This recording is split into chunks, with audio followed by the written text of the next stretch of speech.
All right, guys, I got to add some context to this video because this is the original deleted video that I had taken down when I had started my blockchain discovery deep dive, if you will. And this is what I had reached out to JJ with. So full disclaimer, I have no idea if Forex has ever got wind of any of this. From what I understand, he lives in his own little coding world and very few people get this information to him or it gets filtered. So he doesn't go scouring through YouTube to see what the actual temperature of the community actually is. And if you try to bring it up in the public chat, you would have been kicked out. So full disclaimer, I have no idea if he knows. Some of you think he does. I don't know. And it's neither here nor there, but want to give some context to this video because this was originally, like I said, much more sympathetic and understanding. And at the end of the video, I said that it would be my last video on this topic. I have since changed my tune and have since put out much more videos on this topic. So it's meant to be like a one and done or two and done. But now that I see that this corruption goes far deeper and it's more sinister than I thought, and this individual will probably never stop, then it's my goal to ensure that as people search for this person, they also get these videos to educate themselves. So consider me the personal CoffeeZilla for the Drip Network now, and I will continue to expose unsustainable drip behavior. We can't use the word bad anymore. So with that in mind, you can watch the rest of this video, but just remember, again, this video was made about 2.5 months ago, and I'm just adding you some context. So the information is still the same and it's still true and valid, but you may have already heard it. And for those of you that haven't, prepare to be educated and shocked as well. All right, let's get it. Dear Drip community, I do indeed humbly apologize. Some of you were right. We all should strive for peace and harmony, hold hands, and sing Kumbaya. And for that, I apologize. I apologize for the bad actors in the Drip community. I apologize that I didn't share this information sooner. I apologize on behalf of those that believe open discussion, asking questions, doing your own research is FUD. And lastly, I apologize to my fellow content creators that messaged me and said, leaving it alone and just going back to being positive is what's best.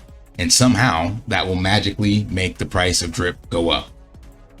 Unfortunately, I can't do that. I'm cut from a different cloth, and what I have discovered, unfortunately, I apologize, I have to share, because there is a systemic problem, and the more it continues, the harder it is to fix. So if you truly believe in drip and you want to see positive price action, then you're going to want to watch this video, because I will share with you some irrefutable proof and finally shed light on the healthy versus unhealthy drip behavior narrative. Full disclaimer though, this will be very hard to digest and could quite possibly be the biggest head scratcher in DeFi to date. Many of you will suffer from cognitive bias and won't believe the black and white on-chain data. Others will be left feeling betrayed and lose hope. And lastly, some of you will just call it FUD and fake news and probably not watch it at all. Regardless of your stance, I just ask you to look at the data and embrace the DYOR of crypto.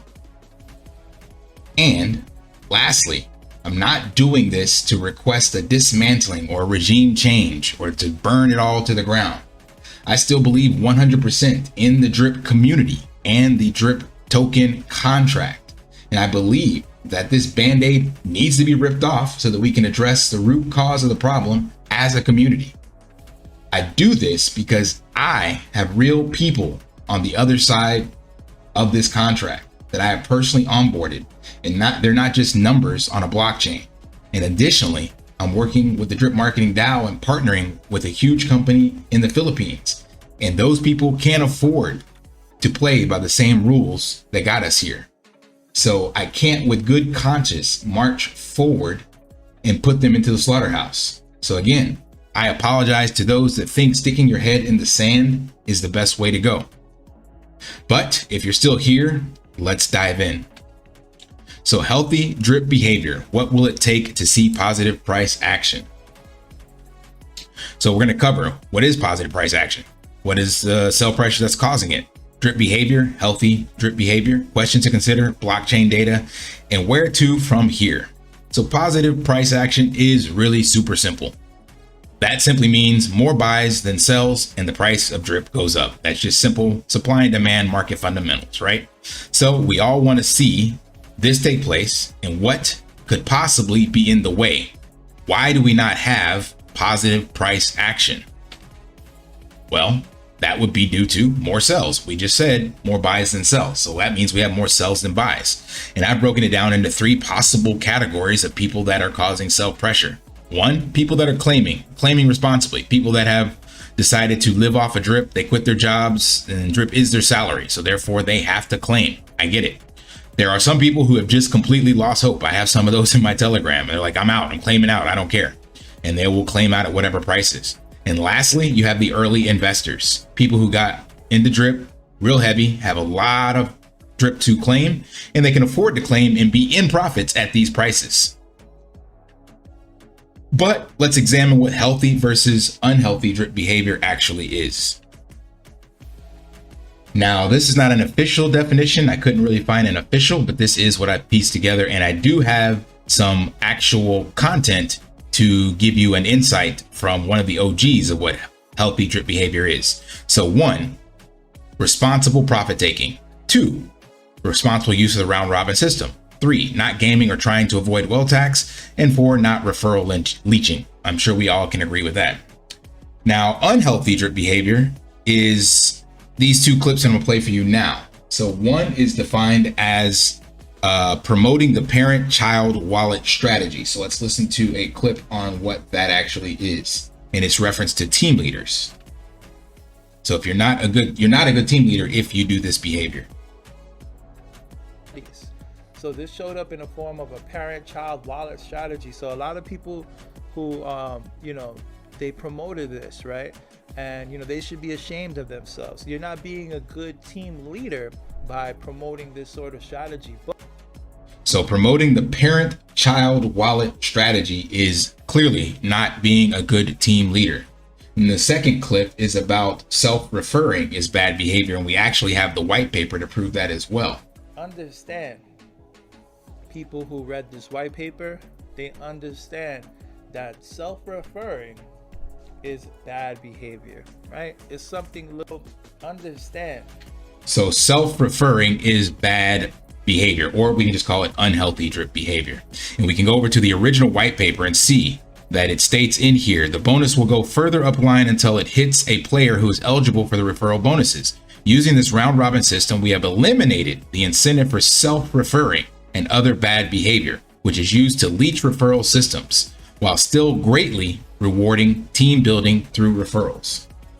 So we have healthy and unhealthy behavior. So self-referring is actually considered bad behavior, and that'd be the same thing as the parent-child wallet strategy. We also have some information on additional unhealthy drip behavior, or bad drip behavior. So this person asked in the chat, if you're going to plan to grow a big team and have the means to do so, I recommend using the dev wallet. And this content creator replied, I think joining my team would be the best move as a team leader, not financial advice. He replied back, yeah, no offense intended, just thinking about the round robin aspect of it. So he's thinking about not having the rewards go to a bunch of other people upline, but just going straight to the dev. And the response was, it's not good drip behavior to encourage gaming the system. FYI, join great teams and reap the rewards. So using the dev wallet is also bad drip behavior. You should only join great teams so you can reap the rewards.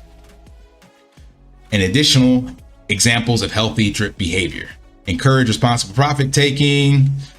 We know that we are at 70 cents right now because of a lot of the type of bad drip behavior is contributing factor for sure, meaning people are just selling and wrecking the ecosystem.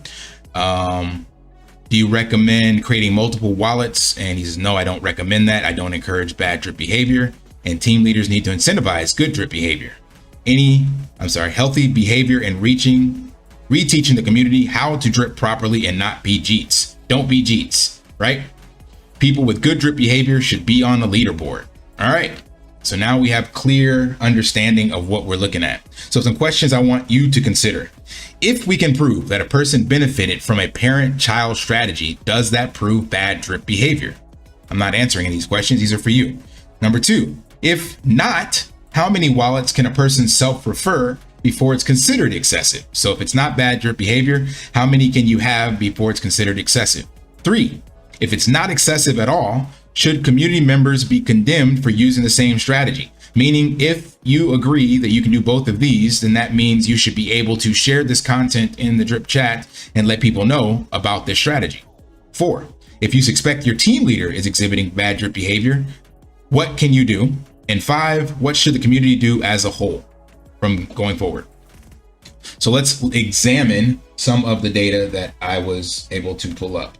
So this here is in a chart of the drip org chart for one content creator. So it's the entire chart from the dev wallet all the way down to their current public wallet. And what you'll see in the yellow, green, orange, and purple are public addresses. So you have here yellow, green, orange, and purple. These are public addresses, and I'll have a link with a Google Doc in the description of this video. There's no monetization or anything else on. There'll be no referrals or nothing in this video, just that doc link. But these are all public wallets, and you can see those in the video, and those are going to be linked in the document as well. The red wallet is a wallet that was selling drip through no sell August and then sending it to another wallet. So this is one wallet that exists between two of the public wallets, and it was constantly dumping drip during no sell August. So we would definitely want to probably say that that's bad drip behavior. Now, we have to now go a little deeper into the videos or into the wallets to see. So we have here April 23rd this was an actual launch video clip. So when drip launched, this was the video that was used to promote that launch. And in this video, this was the public address that you could join. But on launch day, it's already 6 levels beneath the dev wallet. We don't know why yet. And then less than a month later, on May 16th, a new wallet is being shared. And this wallet is here. So that's why I labeled this public wallet 1, because that's the first one, even though it's underneath wallet 2. So wallet 2 was then later shared, but this is still 2 levels below the dev wallet. But we don't know anything about these wallets yet. We just know that these are public because you can see them here. So questions that I want you to answer. 1, who owns these wallets? These are the 2 wallets I just mentioned. This is the public one, this is the other public one, and then who owns these 2 underneath the dev wallet? Because those 2 wallets, the first one had 1 direct team member that only had to deposit 36 drip, and then it was able to claim 63,000, almost 400, because of the 25,000 round robin reward. So it pretty much got a max wallet right out the gate. And then the second one, this one here, has 4 direct team members. It deposited a little more, so it bought some more drip, but it was still able to get 62,772 real claims. And 13.5 of that came from round robin. And then the other half to max was due to hydrations. And then this wallet down here, who owns this wallet? This is the one that sold 21 times during no sell August, right? So let's focus in on these top 2 wallets. So this is public wallet number 2. This is the one that was first shared on April 23rd. And we can find on chain that this 17 EC wallet was actually created and funded by this 821 wallet. So what that means is anytime you create a new wallet on the blockchain, you usually send the native token to that wallet for gas. That's just the most common way. So you send it, or you can get a buddy or somebody else to send it to you, but typically you send it to yourself. And that would just be maybe 1 transaction, could be a fluke, but there's also 7 other transactions within the first 10 days for more than 10 BNB between these 2. So this wallet over the course of 2 weeks interacted at least 11 times, and it was funded with this wallet.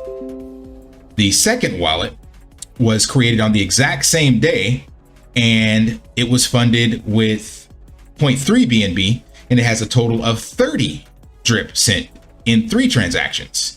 So we can clearly see a connection to these wallets, but we cannot say for certain that this person owns these wallets. But we do know 100% that they at least know them, because you don't send 30 BNB or 10 BNB all on the same day to an unknown address. So one time could be an accident.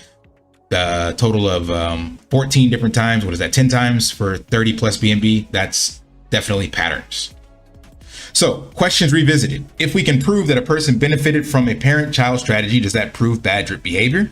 If not, how many wallets can a person self-refer before it's considered excessive? If it's not excessive, should community members be condemned for using the same strategy? If you suspect your team leader is exhibiting bad drip behavior, what can you do? And what should the community do as a whole? We're going to look at the last two questions now. So if you suspect your team leader is exhibiting bad drip behavior, what can you do? And what should the community do as a whole? So if you suspect you have a bad team leader, use the round robin reward system to your advantage to skip your team leader and go straight to the dev wallet. This way, you're not giving them any drip to dump on the market, just in case you suspect them for bad behavior. Number two, you could let your rewards accumulate all your drip, claim, and then find a new team. If you do, that leads you to number three, DYOR, DYOR. If you're unsure, always default to the dev wallet. Now I'm going to personally chime in and say that I think using the dev wallet is okay. That team leader, content creator said no, but I think most of the community would agree that if you have a suspect community team leader, then the only other option to get into drip is to use a dev wallet. So since it's there on the homepage, I would assume that that would be okay to use. But most importantly, do your own research. So closing statements.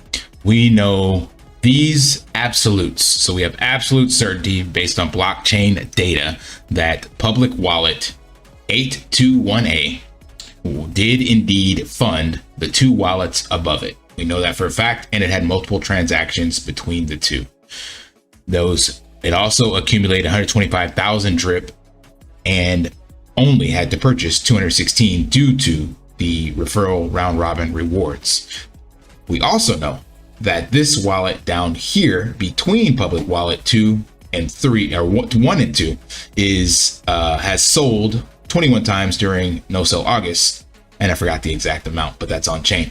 So the question would be, could this entire team structure be corrupt from the bottom up? Meaning no matter who gets created underneath it, the whole thing is corrupt and you don't stand a chance of actually ROIing, because there could be other bad actors underneath here. There could be team members that were selected purposefully to help keep this going. You'd have to look into this and find out. It's just speculation.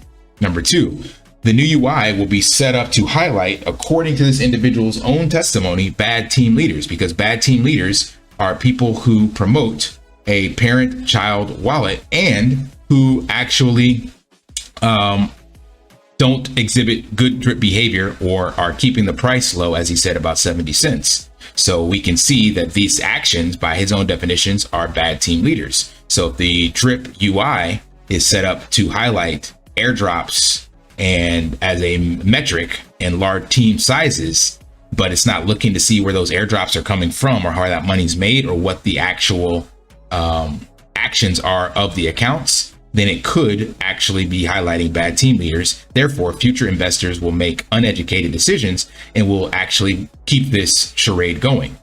And number four, how many other teams have done the same thing? So this is just one, but we don't know how many others are actually in the same boat.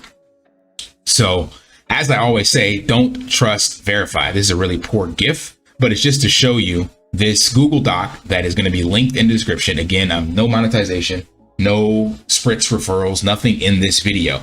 So all this is asking the community to look over this, click the links, see where they go. I hyperlinked everything, so you don't have to actually go and scour the blockchain to get it. All you got to do is click the links and verify the information that's there is what you're seeing. And there's a lot of screenshots so that it makes it even easier. And then the entire actual org chart is there as well.